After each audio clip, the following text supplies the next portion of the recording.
航空检察局伫今年1月有一桩案件，讲是这新加坡的旅客坐飞机来台湾旅游的时阵，发现讲这牌仔内面的现金互换做一沓税案了台票6万块。航警局调查了后，锁定一名中国籍退役的一个武警，经过各外国军装收集证据，也抓到这个专门伫亚洲地区甲人偷摕物件的奸流啊！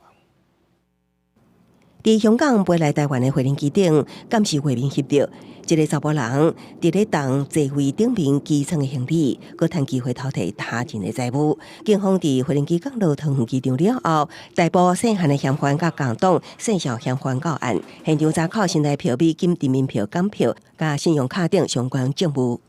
还有这一叠，全部给你扣起来了啊！航警局调查发现，这名涉嫌嫌犯是一名中国籍退役武警，惯是结伴来偷摕物件，接到共党的接应，转移偷摕到的物件，就算方抓到，也无法度证据齐全。经过1个月的紧张搜证，伫今年2月进行跨境部署行动，总算抓到偷摕亚洲10国的基层鸟车。 本案2名陆籍犯嫌到案后，发现身上赃物包含了阿拉伯联合大公国的货币迪拉姆、印度卢比等数十国亚洲货币。他们见事迹败露，坦诚的是在大陆拜师学艺。针对这件基层鸟鼠窃盗案，涉嫌嫌犯等人涉嫌违反宪法加重窃盗罪嫌，事证明确。经过桃园地检署提起公诉，后手航警局会继续追缉幕后荷兰帮的空中窃盗集团。记者综合报道。